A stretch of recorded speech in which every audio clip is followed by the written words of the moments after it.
આવ્યા તમે અહીંયા બધા બરાબર? અહીંયા ઘણી બધી આપણે જીવ સૃષ્ટિ જોઈ બરાબર. શું શું જોયું ખબર છે કોકને? 1 by 1 પૂકે જો. હાલો ચલો બેન તમે કયો. કાચબા તો નહીં પણ કળચડા, પછી કેટલી બધી પ્રકારના ફિશ જોયા, પછી એક પફર ફિશ હતી, પછી વગેરે. કાંઈ વાંધો નહીં. ધ્રુવી એક સ્ટાર ફિશ પણ હતી. ઓક્ટોપસ, રંગીલી માછલી. ચલો બેન તમે. ટેડી બેર જોયું? યાદ રહી ગયું ને ટેડી બેર? રાડી, કળચડો, ચાલો. વાદળી. વાદળી. સરસ. ચાલો હવે આ ભાઈને આપણે સાંભળીએ. જો અહીંયા છે ને આટલો બધો આપણે કવર કર્યા બરાબર. હવે આપણે આગળ ન જઈ શક્યા કેમ કે ત્યાં હાઈટાઈડ આવી ગઈ હતી બરાબર. હવે જ્યાં હાઈટાઈડ આવે ને ત્યાંથી આપણે પાછું વળી જવાનું. હંમેશા ધ્યાન રાખવાનું, ક્યાંય પણ તમે દરિયામાં જાઓ ને, જ્યારે ભરતી ચાલુ થાય ને એટલે દરિયાના કિનારાની દિશા પકડી લેવાની. આપણે જેટલું બને એટલું વહેલું આપણે કિનારા ઉપર પહોંચી જવાનું. જો આપણે અહીંયા રહી ગયા તો આપણે તણાઈ જાય, જેનાથી આપણે ડૂબી જાય છે બરાબર. અને દરિયામાં એક જ જગ્યાએ આપણે તરીને સીધા જ ન આવે. દરિયો જે બાજુ વળતો એ બાજુ આપણે એના કરંટમાં વહી જાય. સમજાઈ ગયું? હવે જો આપણે આગળ ગયા હોત ને તો ત્યાં આપણને છે ને ઘણા જાતના કોરલ જોવા મળે.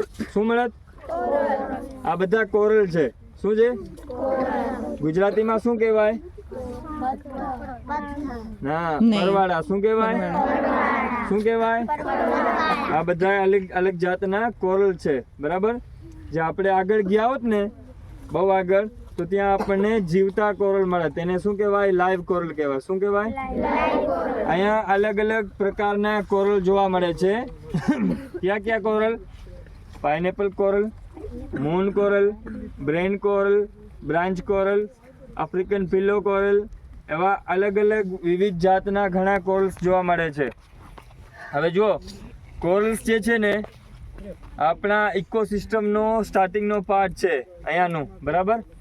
જે આખા કોરલનું એક સ્ટ્રક્ચર બનેલું હોય છે, એક રેતીનું એવું પથ્થર બનેલું હોય છે, જે એક પોલિપ્સ નામનો જીવ હોય છે જે આખું સ્ટ્રક્ચર ઊભું કરે છે બરાબર.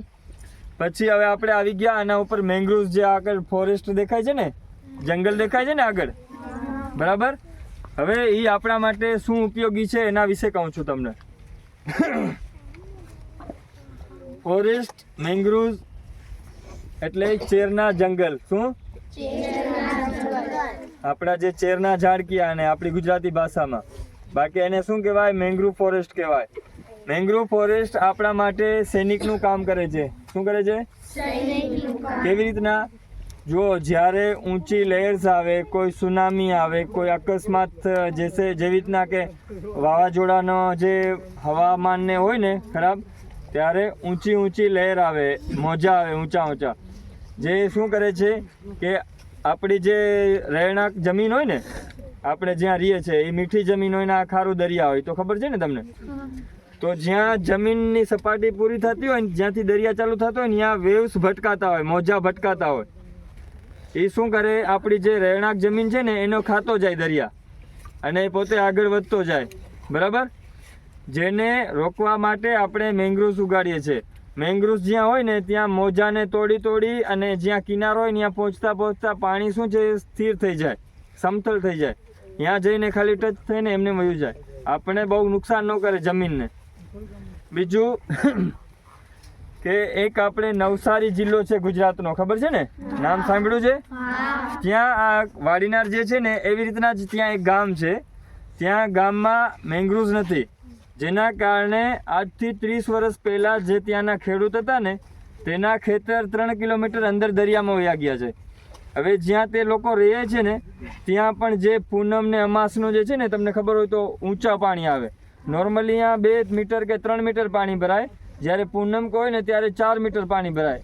અડધો 1 મીટર જે રેગ્યુલર પાણી ભરાતું હોય એના કરતાં થોડુંક ઊંચું થઈ જાય, એટલે 2-3 ફૂટ જેટલું વધારે પાણી ભરાય બરાબર. તો એ ગામના જે લોકો છે ને, જ્યારે અમાસ ને પૂનમનો દિવસ હોય ને ત્યારે એ લોકો શું કરે છે ખબર છે? પોતાના સગા સંબંધીના ઘરે વયા જાય રહેવા માટે. કેમ કે ત્યાં એના ઘરમાં પાણી ઘૂસી જાય છે. તો આપણા માટે સમજી ગયા મેંગ્રુવ ફોરેસ્ટ કેટલું ઇમ્પોર્ટન્સ છે, અને આપણી ગુજરાત સરકાર તેના પર ખૂબ ધ્યાન દે છે. ઇનકેસ કોઈ ત્યાંના લાકડા કાપે કે એવું કાંઈ કરે ને, નુકસાન કરે ને કોઈ મેંગ્રુવ ફોરેસ્ટને, તેને 6 વર્ષની સજા છે અને દંડ અલગ. બરાબર? મજા આવી તમને? જાણવા ઘણું મળ્યું? આગળ યાદ રાખજો, તમારા કોઈ ભાઈ બહેન હોય એને એના વિશે સમજાવજો, અને ફરીથી ક્યારેક મોકો મળે મોટા થાવ ત્યારે આવજો. બરાબર? Thank you. તમારો ખૂબ ખૂબ આભાર. Thank you.